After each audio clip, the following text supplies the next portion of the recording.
What is up, guys? Play Commander here, and welcome to another tier list video. This time, I am joined by I think a new guest for the channel? It feels weird to say that.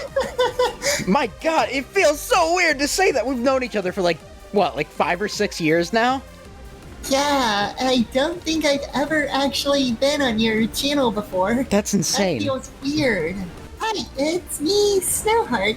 Yeah, we are mutual members of Revived Angels, if anybody remembers that from back in the day. But, yeah, we've been friends for a long time. We both really love Zelda, so today we're going to be ranking, in a tier list, the 3D games dungeons, and that's including all of the ones from Ocarina of Time, Majora's Mask, Wind Waker, Twilight Princess, Skyward Sword, and Breath of the Wild. For Breath of the Wild, we're just counting the Divine Beasts, the DLC dungeon, and Hyrule Castle, because we are not ranking all the shrines. That would take forever. Oh. I mean, some of them are really cool and worth talking about, but that would take forever. That would need its own video, to be honest. That would need its own series. Yeah. But, yeah, anyway, we exchanged our own lists earlier, and there were some similarities and some differences, so this should be pretty interesting. We're gonna just go in chronological, in terms of release, not timeline, in that order. So, starting off with the Great Deku Tree. So, what are your thoughts on the Deku Tree? I'm gonna put this in C, I want to say C or B, because it's easy, but it's also the first one, and it doesn't really need to be anything complicated.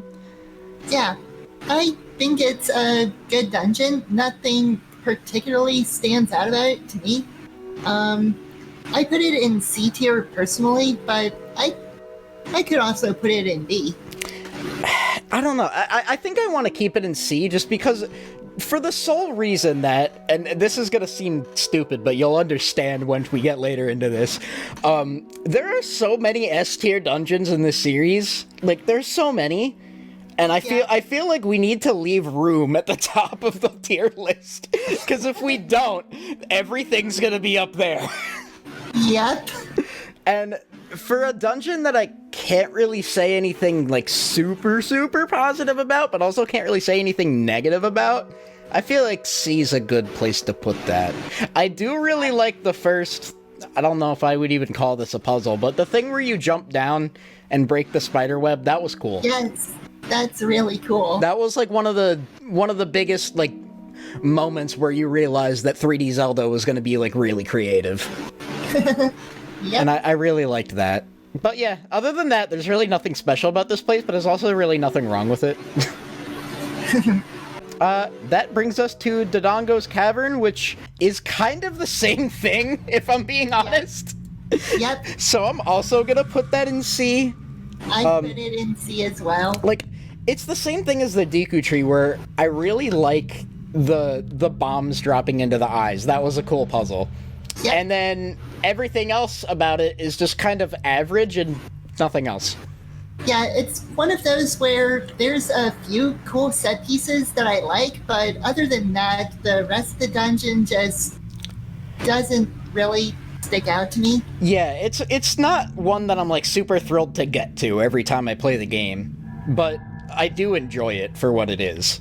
Yeah. Which brings us to the first of many, many polarizing dungeons in this list, Jabu-Jabu. Let me hear what you think about this one first, because I'm curious where you would put this. I put this in D tier, personally. It's not horrible, but I wouldn't really say I enjoyed it. I'm teetering between... I don't know. I'm teetering between D and C. And the reason I want to say C is because, while I agree with you that there are things about it that I don't like, 99% of which are Rudo. Yeah. It's a much more interesting location than the first two. I would say this is the first dungeon that really kind of stands out. Like, it's notably more memorable than the Deku Tree or Dodongo's Cavern. Whether or not that's a good thing is up to interpretation, because there are things about it that are annoying. and most of them have to do with Ruto. Yeah, I will say, I do think that it's well made. I just don't like Kid Ruto. Yeah, I think I'm gonna go with D, honestly, just because, like, first of all, she's not a pleasant individual. She's she's a character archetype that I'm not a big fan of to begin with. So her personality is the first thing that irritates me. The second thing that irritates me is, like, having to talk to her every time if you leave a room. It's just kind of tedious and not really necessary. Like, the first time I get it, but, like, she makes you do it every single time, and it's the same dialogue every time. It never changes.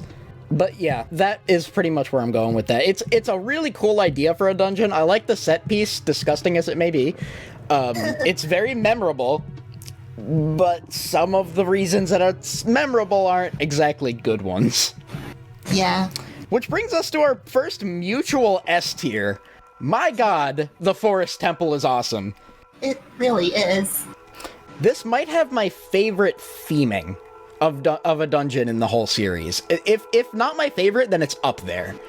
Because I talked about this, like, I forget whether this was in DMs with a friend or if it was in my server, but I was talking about, like, how the Shadow Temple isn't really the scariest location in Ocarina of Time, and I would argue that the Forest Temple is. And the reason why is because I kind of interpreted it as this big message of, like, hey, you're an adult now. This world isn't going to screw around anymore. And the tonal shift between everything that came before the Forest Temple and this is huge.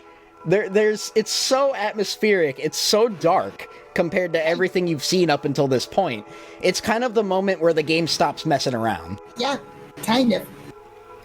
And that's not just, like, a gameplay thing either. I mostly mean, like, with theming, because, like, it's your first encounter with Ganon in an indirect way as an adult. So, like, fighting Phantom Ganon it's a big deal, because not only is it the first dungeon, but you're basically interacting with the main villain, like, pretty much as soon as you start being an adult, and it really shows you from Link's perspective how much he's not ready for this. And again, I fully am aware that this is mostly just kind of me reading way too deep into it, but that's how I've always interpreted the Forest Temple for as long as I can remember, and I've always loved that about it. I'm not a deep thinker, so my reasons for liking the Forest Temple are pretty much the dungeon itself. I think it has a lot of really cool rooms and areas in it. I really like the outdoorsy area, the rotating hallway, the Phantom Ganon fight, that was really cool. The Poe Hunt, yeah. Yeah, like, pretty much building off what you're saying, everything that this dungeon does, like, both like, set piece and puzzle-wise, is really cool. It's also where you get the bow, which is awesome. Any dungeon where you get the bow is automatically a point in that dungeon's favor. Oh, yeah. I'm just gonna say this straight up. The bow is the best item in the whole series. It kind of is. Like, not, and I'm talking, it's not even my favorite, but, like, from a practicality standpoint, the bow is insanely good. Yep. And yeah, just getting it in this dungeon automatically makes it even better. The Poe Hunt is awesome, the theming is awesome, the boss is awesome. The twisting corridors thing is really cool.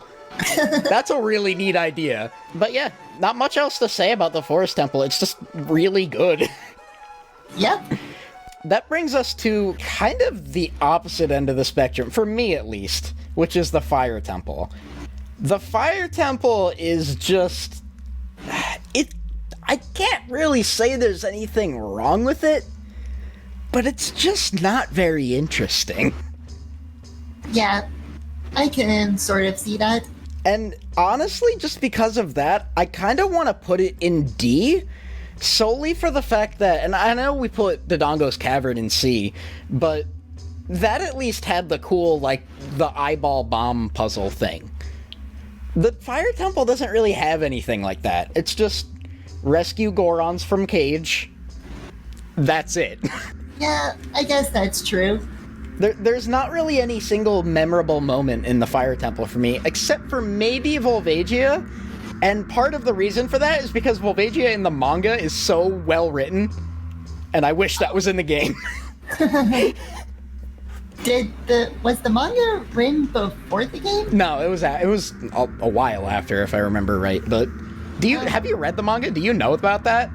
No, I haven't read the manga. Basically, Link gets Volvagia as a pet, or however you pronounce it. I don't know. I change my mind every 5 minutes. But like, he gets it as a pet, and then like, he grows up and he finds out that like it was corrupted by Ganon and stuff. But then when you kill it, it like remembers him, like in its dying moments. It's so sad. It's so sad, and I really wish it was in the game. Oh, I think I heard about that, actually.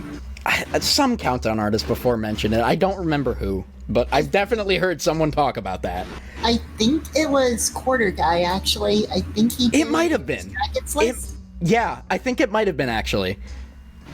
But yeah, my thoughts on the Fire Temple, I think I put this in B tier, but I kind of see what you're saying about how it doesn't have a lot of memorable stuff about it. I remember just thinking it was kind of solid overall, but I can't really name a specific reason why. Honestly, like, the boss fight is kind of the only thing I really remember about the Fire Temple. Also, and this, it's gonna sound like a positive because I like this, but it's really not at an objective level. But you can just ignore the Gorons. You can just, like, open the chest behind them and just leave them there, which is hilarious. No. Why would you do that? It's an oversight and not a good thing, but it's also really funny. Not intended to be, but it is. You can just open the cage and leave them there, and they don't wander out if you don't talk to them, and they just stand there forever. But yeah, like, if the biggest memorable thing I could say about this dungeon is something that's not supposed to be funny, that's not really a good thing. There's nothing really wrong with it. It's just not that great. So, Water Temple? Water Temple. Oh boy. Now, before I explain my thoughts on the Water Temple, because oh boy, I have a lot to say, I kind of want to see what you would say before I explain anything about it, because you have only played Ocarina of Time 3D. Right. So, I had heard horror stories about the Water Temple before I played Ocarina of Time 3D.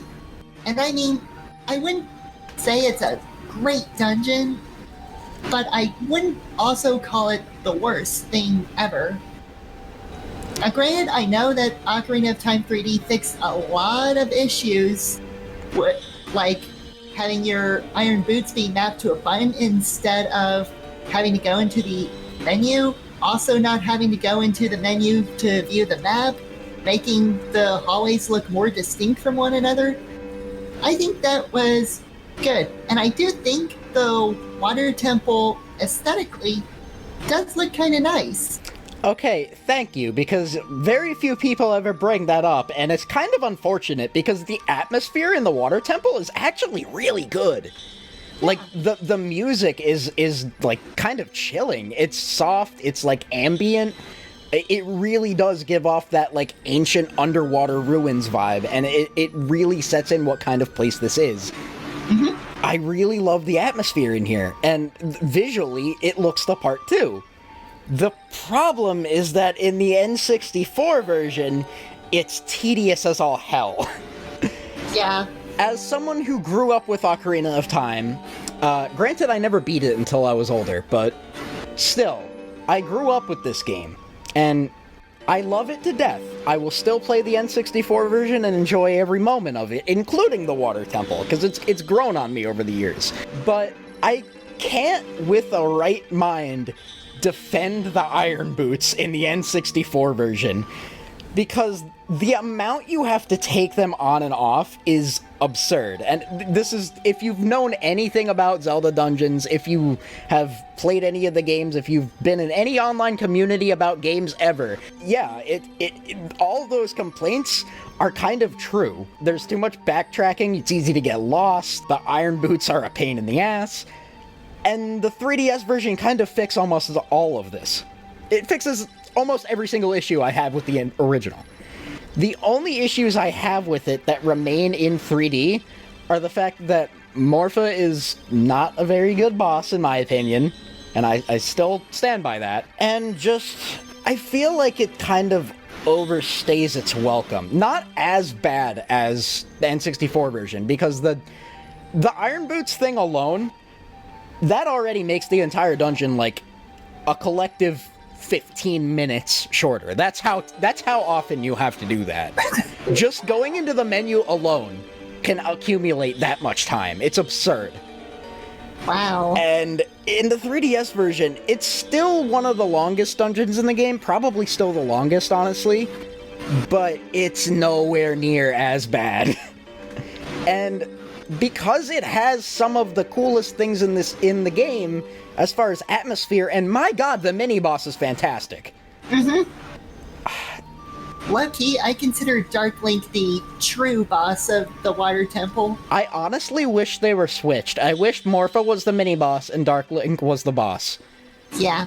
That would have been so much better. But as it is, it's got good qualities that people unfortunately tend to overlook, but the negative qualities, they do exist, and while most of them are fixed in the 3DS version, I still can't put that past the N60... Moose, what are you doing? Cat, no. Cat, off desk.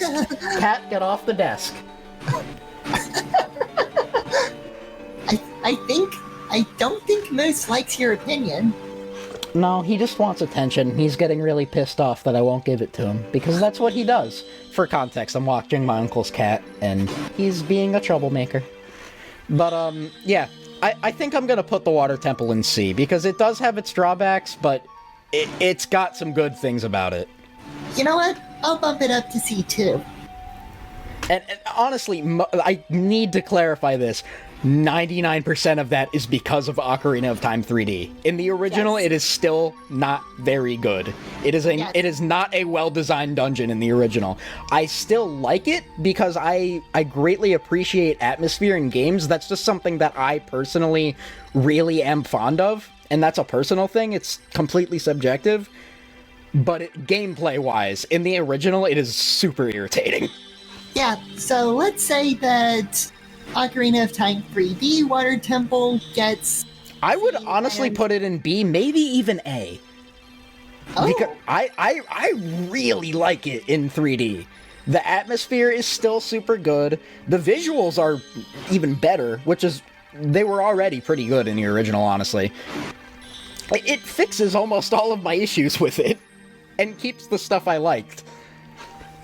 Okay. But, yeah, it's the N64 that's holding it back, so C tier it is. Anyway, Shadow Temple. Yeah. Now, here's the thing. Personally, I think the Shadow Temple is a little bit overrated. I still like it. Let me make that very clear. But I don't think it's quite as good as it could have been. I feel like as a Zelda dungeon, especially for one this late in the game, it's a little bit too linear. It's kind of just one long cave, and you only deviate from that maybe 1 or 2 times in the whole dungeon, and then you go back to the path and keep going deeper. You think so? Kinda, yeah. Like, if... There's only maybe, like, I can only think of twice off the top of my head where you actively go out of your way, and it's just, like, to get a key. And then you go right back into, like, the main middle room and keep going exactly the direction you came from. You know, there's no backtracking in this dungeon whatsoever. Like, none at all. It's just kind of one straight shot down a road, and that's it. Couldn't I argue that's kind of a good thing, though, if there's no backtracking? Yes, but at the same time, what I look for in a Zelda dungeon is, like, make me think about where I need to go. Make me think about, oh, I need a key to open this door, maybe I could find this over there, and that kind of thing. You don't really have to do that in the Shadow Temple. You just kind of walk in a straight line. Yeah, that's fair. That being said, the theming is fantastic. The hover boots are a great idea for an item. The boss and mini-boss are both awesome. And visually, it's very memorable. Oh, yes it is. It is very, very memorable visually. And also the Lens of Truth puzzles are pretty cool too, so I like that. The content of the dungeon is good. The layout of the dungeon is kind of uninteresting. And for that, I think I'm gonna put it in B, honestly. Because I feel like it could be A if you had to think about what you were doing a little bit more. Because part of why horror games shine so much, and I know this is not a horror game, but it's a horror-themed area, so same thing kind of applies.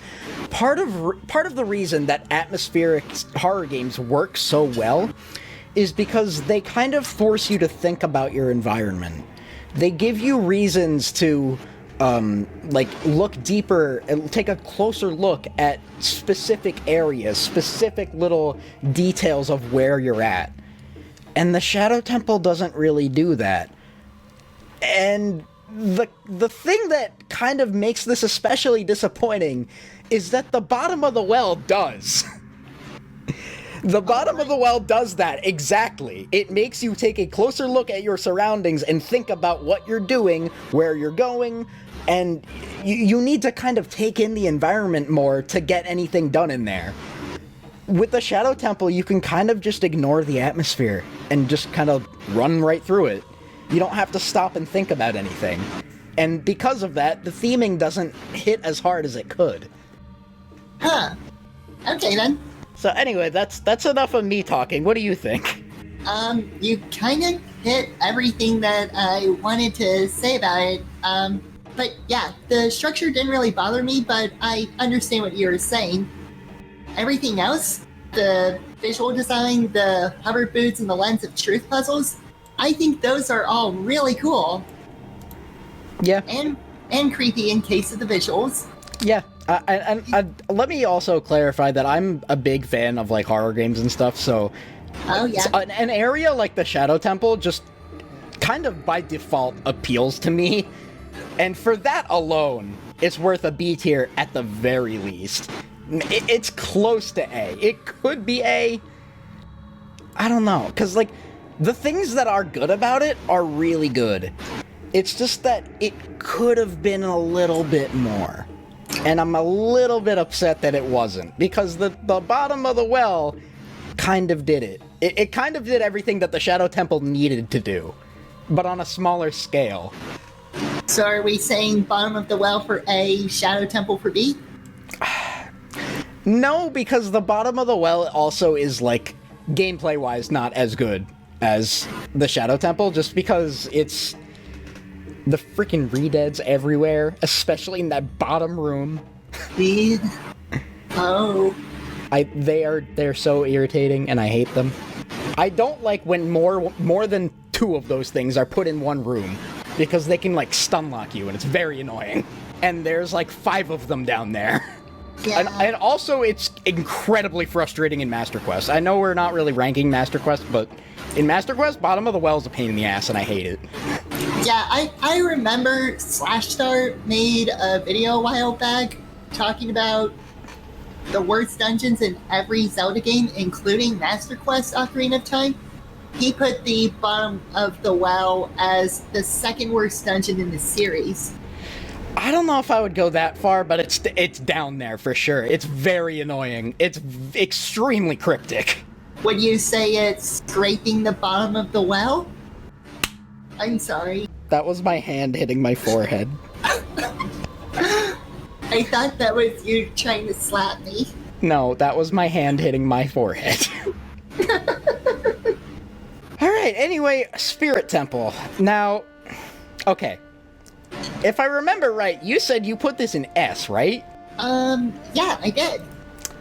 I want to put it in either A or B, because I agree with almost everything good about this place people say.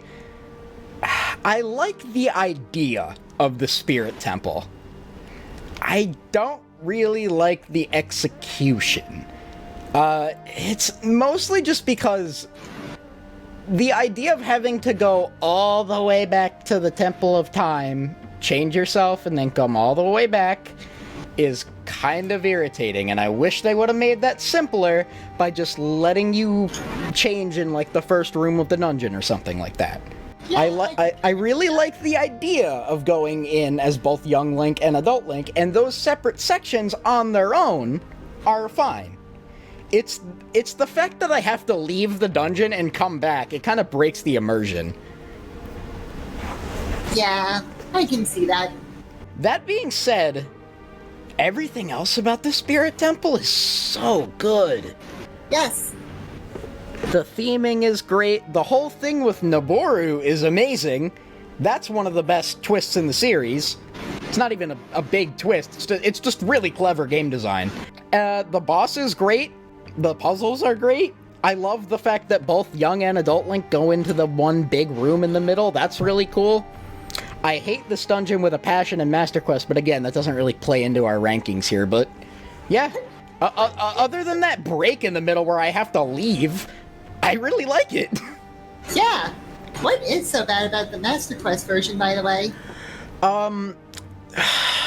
A number of things. Mostly because some of the puzzles are, like, absurdly cryptic. Like, to the point where I challenge someone to figure this out intentionally.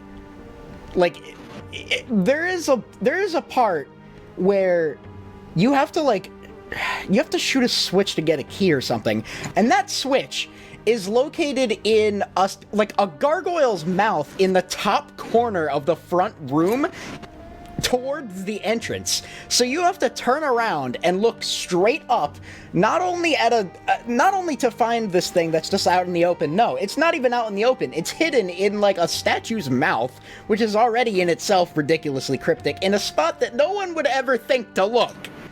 There's stuff like that. There's multiple instances of stuff like that, by the way. And then there's also this one puzzle, and anyone who's played Master Quest is going to know exactly what I'm talking about. There's one room. Do you know what the Anubis enemy is? Do you remember that?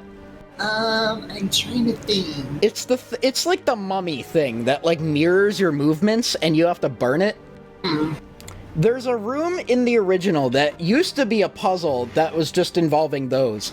And in the Master Quest version, instead of being that, it's a time block puzzle where you have to play the Song of Time like 6 frickin' times while standing in remarkably specific locations.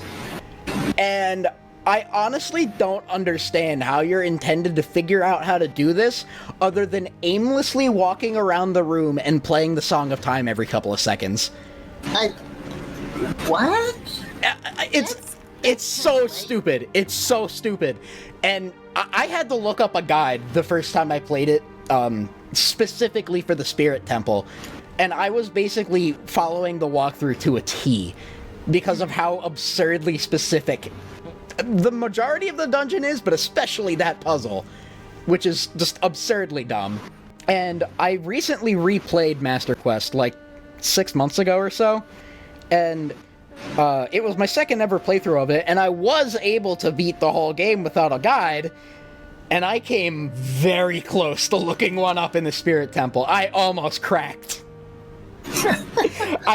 When I started the game, I was determined. I'm like, all right, I've done this once before. This time I'm going to do it without any help. And I went into the Spirit Temple, and within like 20 minutes, I came so close to looking up how to do stuff because it's just ridiculously cryptic.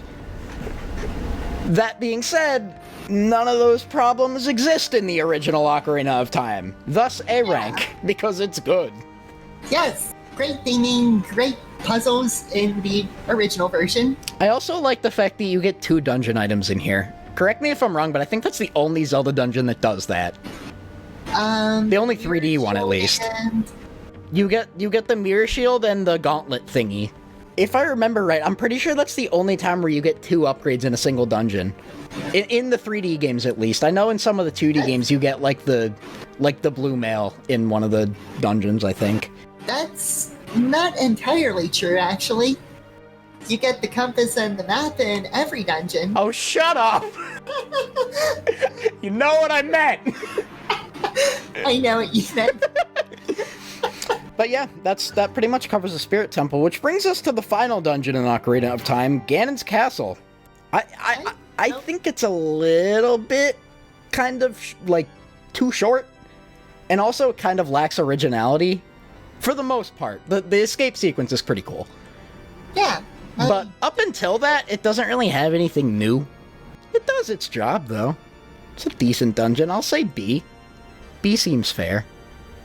I'll say B too. I don't really remember too much about it, admittedly. But what I do remember, I remember liking. Yeah. So, There's nothing... It's kind of a similar case to the Deku Tree, where it does its job as the final dungeon of the game, and doesn't really do much more than that. It does its job, and it does it good, but it doesn't really try to be anything spectacular. Except for the finale. The castle crashing down at the end, that's one of the coolest moments in the series. The Ganon battle is great. I love the atmosphere. But other than that, it's just kind of like your typical final dungeon. And it's not bad at doing that, it's just not anything to write home about. so yeah. Ocarina of Time, had a few good dungeons, a couple of ones. It's a mixed bag, and I feel like that's mostly just because it was the first 3D Zelda. Yeah. Not everything was gonna hit. And you also have to keep in mind that, like, I don't think there's a single dungeon in Ocarina of Time I would call bad, except maybe the Water Temple, only in the original. Yeah. And that is purely on an objective level, because subjectively, I used to hate it as a kid, but like now that I know what I'm doing in there, I actually still kind of enjoy it. But like that's the only thing in Ocarina of Time dungeon-wise that I would consider to be like actual bad dungeon design. Yeah. Other than that, it's all just kind of nitpicks.